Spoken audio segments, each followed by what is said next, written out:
ಸತ್ಯವಂತ ಬಾಲಕ ಹರಿಶ್ಚಂದ್ರ ಕಥೆ. ಸತ್ಯವಂತ ಹರಿಶ್ಚಂದ್ರ ಬಹುಕಾಲ ಹಿಂದೆ ಅಯೋಧ್ಯೆ ರಾಜ್ಯದಲ್ಲಿ ಹರಿಶ್ಚಂದ್ರ ಎಂಬ ಮಹಾನ್ ರಾಜನು ಇತ್ತು. ಅವನು ತನ್ನ ಪ್ರಜೆಯನ್ನು ತನ್ನ ಮಕ್ಕಳಂತೆ ನೋಡಿಕೊಳ್ಳುತ್ತಿದ್ದ. ಅವನಿಗೆ ಅತ್ಯಂತ ಪ್ರಿಯವಾದ ಒಂದು ನಂಬಿಕೆ ಇತ್ತು, ಸತ್ಯವನ್ನೇ ದೇವರು ಎಂಬುದು.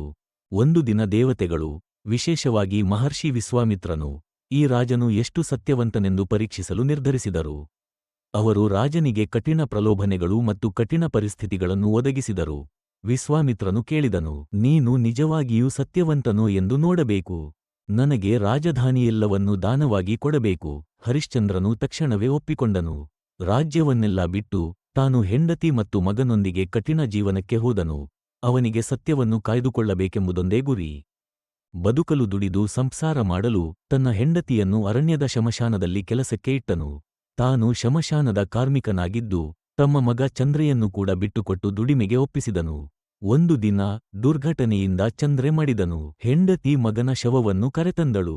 ಆದರೆ ಹರಿಶ್ಚಂದ್ರನು ಶಮಶಾನದ ನಿಯಮ ಪ್ರಕಾರ ಅಂತ್ಯಸಂಸ್ಕಾರಕ್ಕೆ ಮುಂಚೆ ಶುಲ್ಕವನ್ನೇ ಕೇಳಿದನು. ತನ್ನ ಮಗನ ಶವದ ಅಂತ್ಯಸಂಸ್ಕಾರಕ್ಕೂ ಆತನು ಸತ್ಯಕ್ಕೆ ಮಡದಿಲ್ಲ.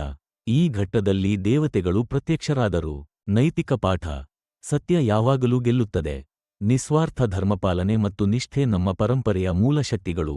ಕುಟುಂಬ, ಸತ್ಯ ಮತ್ತು ಕರ್ತವ್ಯ, ಈ ಮೂರನ್ನು ಉಳಿಸಿಕೊಂಡರೆ ಜೀವನ ಅರ್ಥಪೂರ್ಣ.